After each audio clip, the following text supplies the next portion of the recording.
Hello, everybody, and welcome to another episode of Entrepreneur's Life. I'm here today with an agency prodigy, Mr. Ashton Shanks. Hi, how you doing? Yeah, good, man. Good to be here. Good to be here.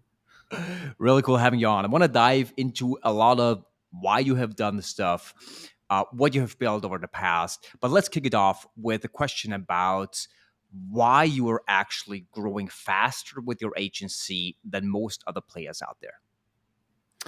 Yeah, I think one, it comes from a place of probably demonstration to the market. I think as compared to most agencies, I've really kind of built a career around the results I can produce and the reputation I've built around that, and frequently demonstrating that through trainings to the market. And that's really allowed us to have, I think, more of a presence that creates a sense of certainty to prospects when they come to us, is that they've already kind of been demonstrated that I know what I'm doing, that our team knows what we're doing. All right. So basically, it's showing how you do it. And this way, people gain trust that you can actually deliver. Is that what you're saying? Yeah, that and then just time, I've been doing that for, probably going on 5 years now, and so in this space, man, there's just people come and go all the time in the internet space, and so even just the fact, a lot of people that even come to us now, it's like, "Hey, I've been following you for years. Seen you since Right. 2019," and so that's just kinda developed over time. That's true. So let's talk a little bit about how you got started. You're still in your 20s, right? How old are you now? Yeah. 27 now, All 27 right. now. All right. So you said you've been building the agency for what, 5 years now? Is that true?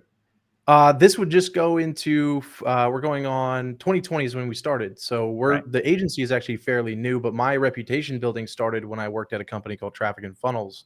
And so that's when I really started showing up and demonstrating value and training the marketplace, but just for when I was an employee. Interesting. Okay. So is this agency the first venture that you are building as a full on entrepreneur?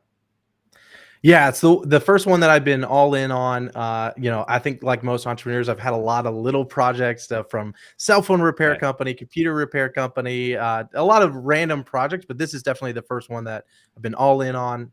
Founder, real company, things like that.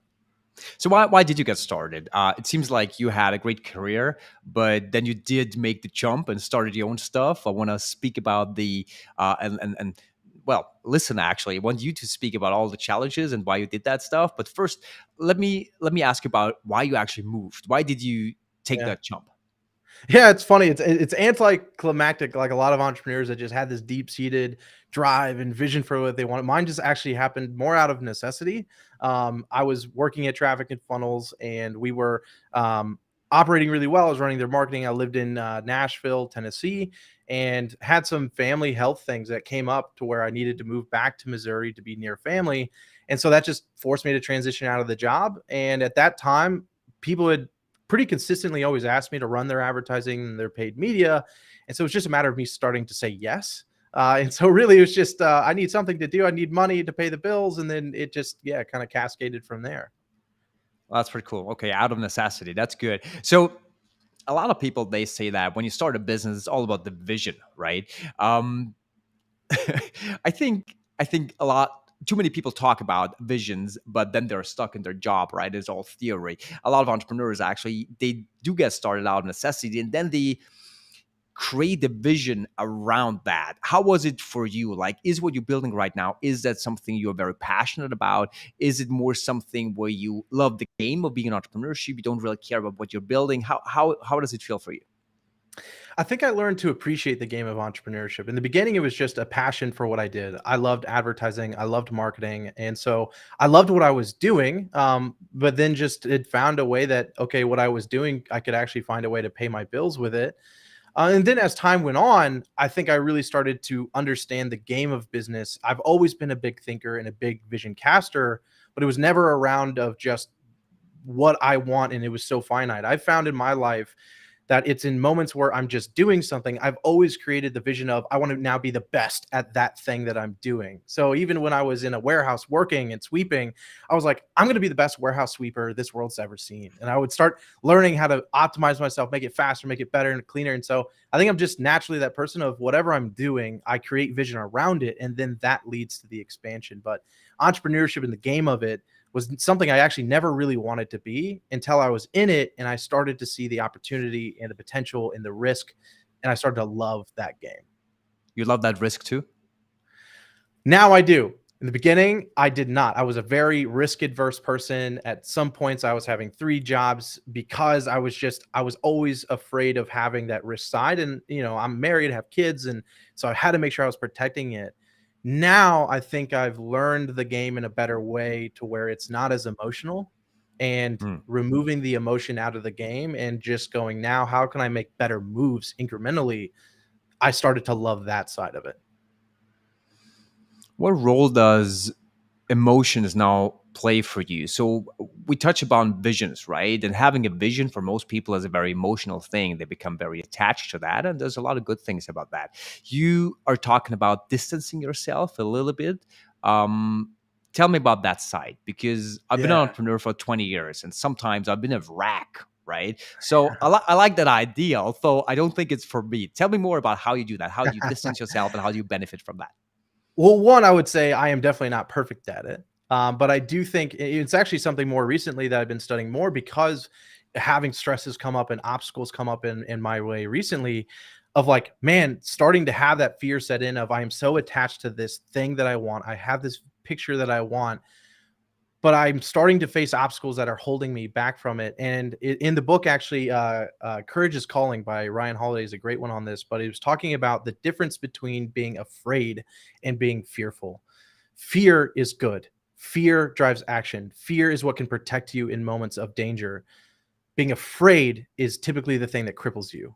You stop Mm. making decisions, you stop taking action. And so that whole saying of like the only thing we have, to fear is fear itself is that concept of fear is the thing that can drive action. But if you don't control it, you don't put it in its place and allow you to make wise decisions, you can turn into being afraid, which then is you cowering in a corner.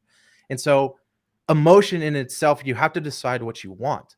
And even in times for business owners everywhere, you probably understand. Like, if I say, do you want to be a shepherd or do you want to be a lion? Do you want to protect your team and everything you have going in this perfect picture of what you have? Or do you want to be a lion that takes action, drives things forward? And sometimes that requires you to distance yourself a little bit from being so in the weeds of I have this picture perfect thing and going, can I navigate to this to where maybe it's not this year, next year, but 5 years from now, 10 years from now, I can still accomplish that route and I'm not so attached to the path it takes to get to it. Does that make sense? It does. It does. I love it. Um, the shepherd or the lion. That's cool. I've never heard that. I'll quote you on that if you don't mind. And Absolutely. also, is that, did you come up with that or did you read about this? Because I love a good book. Yeah, no, I unfortunately nothing from that. A lot of it just came from that feeling of, as a founder, a lot of times in businesses, it's like we can try to protect everything. And when we try to protect everything and keep it exactly how it is, that's when we can run into problems or businesses run out of money, is just because they've been trying to protect what they have rather than taking ground or just making decisions or just moving forward.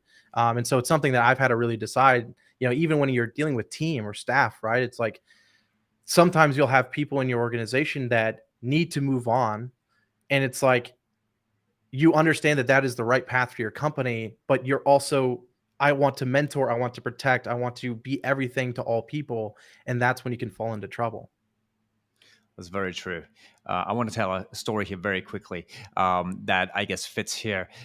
When I was running a social enterprise for many years together with my wife, right? And so we worked a lot on very visionary things and with the United Nations and a lot of things that were meant a lot to us, right? And we had one core employee. She was basically running the operations. I guess nowadays I would call her like a head of operations or even a COO, right?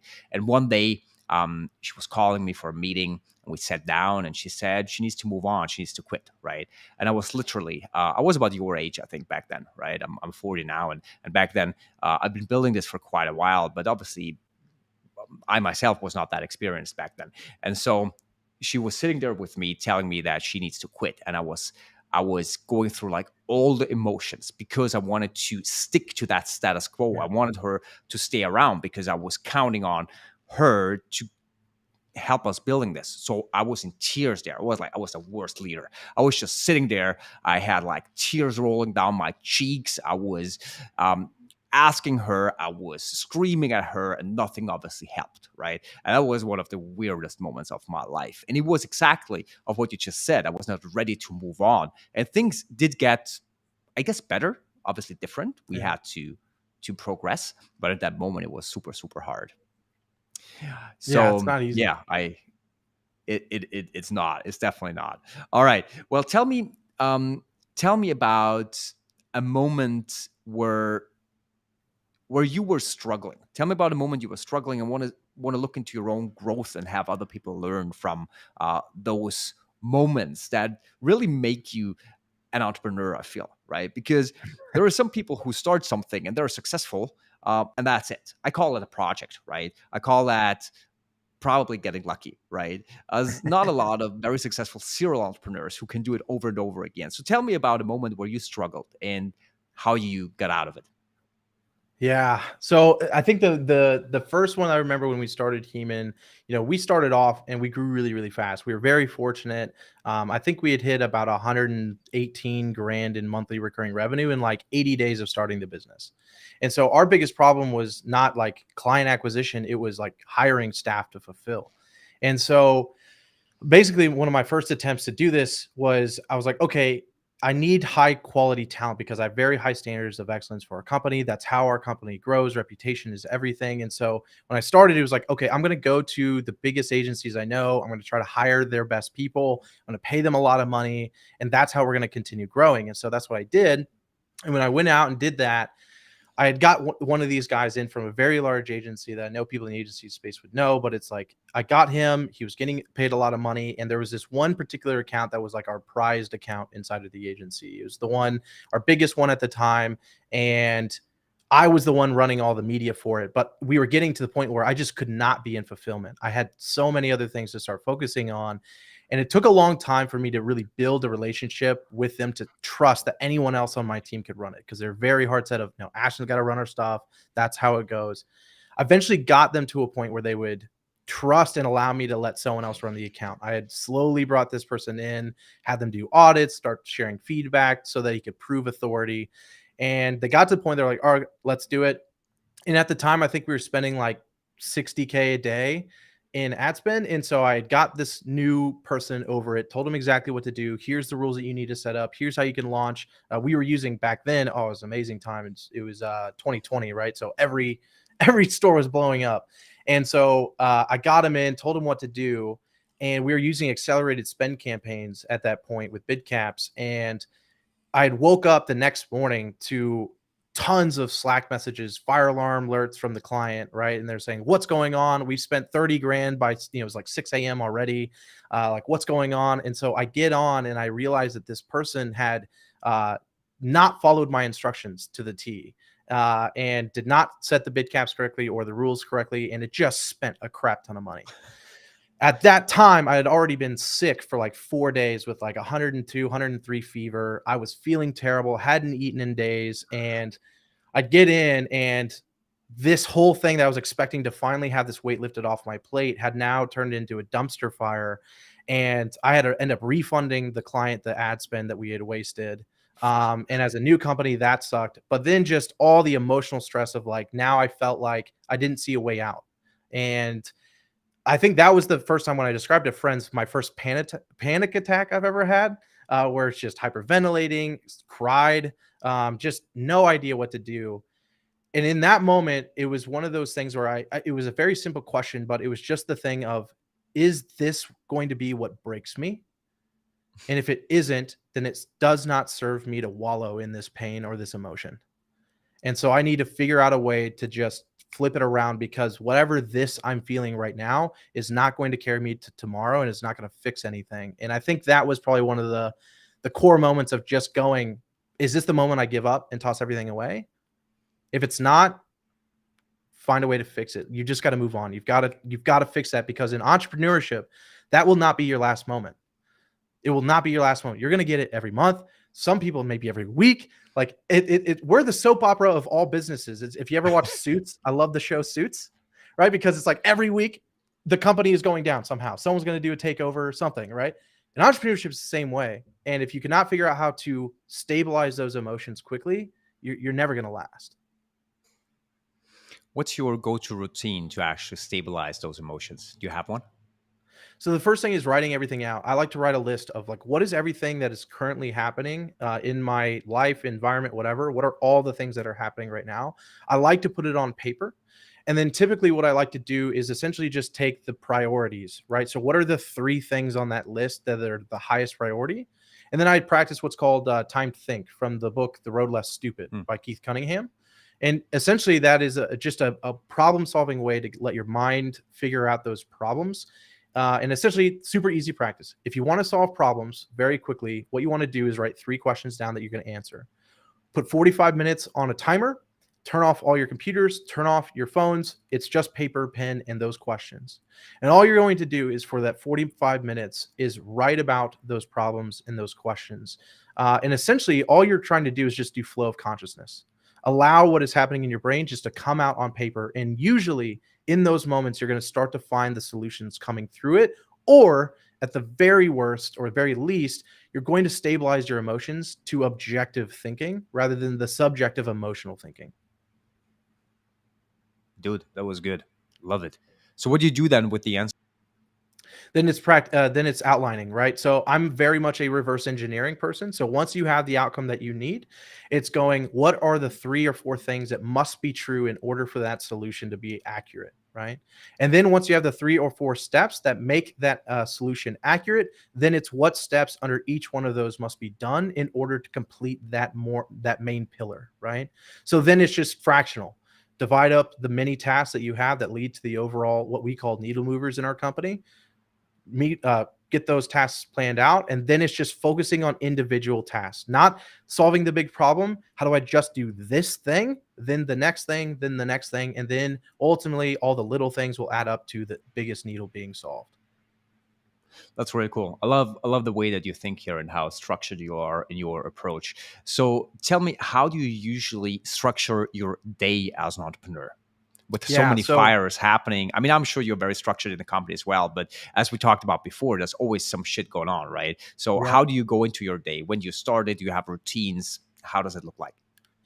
So in the very beginning of entrepreneurship, I was very disciplined and had a very structured morning routine. I was by nature, I'm not an organized person. I'm not a very disciplined person, and so I found that I actually needed the discipline to start getting my mindset in line and my behavior accurate to what I want it to be. Right now, I think there's a lot of in the entrepreneurship space right now. There's a lot of back and forth of morning routines are great, morning routines are stupid, and a lot of that gets just fed from different influencers saying different things, and then the cult of those influencers will just kind of repeat the same thing, right? I Right. think it is comes from a perfect understanding of who you actually are, self-awareness. What do you actually need? For me, in the beginning, I needed structure because Mm. I had to get myself in line, or else I would never last. So we train our company this. We use what we call just essentially our weekly map, and that leads to daily maps. Weekly map is 3 to 4 max needle movers. These are things that actually move the company forward or move an account forward, right? So it's just 3 to 4 things, no long lists, 3 to 4 things. Then on your daily maps, essentially what you do is after you've had your weekly, it is exactly what I just kind of walked through of reverse engineering of this needle mover. What 3 things, 4 things must be true in order for that needle to actually get moved. And then the week is essentially just the breakup of the micro steps needed to complete those needle movers. But those are all that matters. Now, as entrepreneurs, we have so much other things that we do, right? 3 to 4 things is ridiculous. But the idea is needle movers, what actually progresses and moves forward, not or what are the tasks that I need to do. So what we do with those is we have a section called the radar. And radar is essentially where you can just brain dump every micro task or random thing that you know you need to get done. So then what you do in your days is you will set aside a time either in the afternoon or whenever someone wants to put it. For me, it's afternoons because my morning times are more focused. And so those are needle movers. Afternoons, I will typically have a 45-minute to an hour block every day for radar items, for the random things that don't actually move a company forward, but do need to get done. And that's how we continuously do it. And then each week you make sure you have at least a 3 to 4 hour gap for what we call buffer, which is just the when things come up, those are your times to be able to work on that stuff or needle mover tasks that you didn't get to complete earlier in the week, and you can move it to that time. That's great. I love that. You know what's super interesting? Well, just one question about this. Is that working for you? Do you actually do it this way most days? Yep. Yeah, I've been doing it for 5 years now. And Fascinating. so, he's even example right here on my desk. That's my weeklies. That's the daily Cool. map of the week. Cool. That's my big three right here. And so it's been something I've been doing for 5 years now. I love that. I love that. You're very disciplined here. I do the same. If you look at my calendar, it looks similar, right? Very similar, actually. Interesting, right? Just that I typically start my mornings, well, after I do like my other stuff and like getting the kids ready and like doing workout and whatever. But then when I focus on work, I usually start with the one thing that I define as most important, right? The Yeah. biggest needle mover in your Yep. terminology, right? What happens then usually is that since my mind is fully on that, I get into a flow. And usually, until I have to start the podcast now, if I hadn't had the podcast, I would just go on until the evening, right? And I don't stop. So I don't get people who tell me they can't focus, right? And they are always doing like the little tasks. For me, it's like the Yeah. opposite. I only do the big Yeah. task, right? And then the Yep. little ones never happen. So for anyone listening to this, in theory, I think what you do is perfect. And if you can pull it off, that's mastery, right? For Yeah. me, I kind of have to squeeze a day in where I'll do all the admin stuff and the not Yeah. so needle mover kind of things. Interesting. All Yeah. right, go ahead. I was just gonna say, I think the biggest thing for a lot of entrepreneurs right now is like we're all busy, and so busy isn't the thing. It's how do you be effective, right? And so Exactly. we allow ourselves to be like, hey, if you're just waiting for that moment where you don't have anything to do, it's never going to happen. We're entrepreneurs. The work never ends. It ends for your employees, but for us, there's never an end. And so the goal is how do I be the most effective possible and remove all of the busyness as you can, because if you don't protect the effectiveness, that's when you're going to be in a business where it's been 3 years and we've never grown and we've never done anything. All right, so we're over time already, but let me put you in the hot seat for like a minute or two and ask you about agency growth because you have been very successful with your agency. Obviously, everybody listening to this, as per usual, if you're interested in more details about what our guests here do, please check them out. Right? I'm sure you have to meet some criteria to be able to work with Ashton here, but check out his agency. So being one of the fastest growing agencies, at least in the US market, right? What would be like your top three tips for people who want to grow an agency in the marketing space? Tip number one, team is everything. You have to get high quality people into your company, people that you can trust, people that also have a high level of expertise.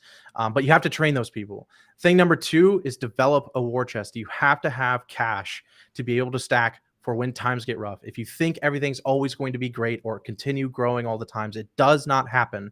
And then the final thing, decide what you want. What took me too long in my company was I was building a company I knew how to build, but I never asked myself the question is this the company I want to build? And this is a game that has no defined rules. It is your game, but you have to know what game you want to play. And if you don't decide what game you want to play, it will decide for you. And you'll see a lot of areas in your life not turn out the way you want it, or you'll end up depressed and wonder why. And you can have all the money in the world, but if you don't decide the game you actually want to play, then you're going to lose. Absolutely. I 100% endorse this statement. Thank you very much, Ashton Shanks. It was a great pleasure having you on Entrepreneur's Life with me. Thank you. Absolutely, brother. Anytime. All right. Bye, guys. Thanks for watching. As always, please follow my channels if you want to see more exciting entrepreneurs on the podcast. All right. That was it for today. Thank you very much for listening in. And thanks again, Ashton, for being with us. Bye. Absolutely.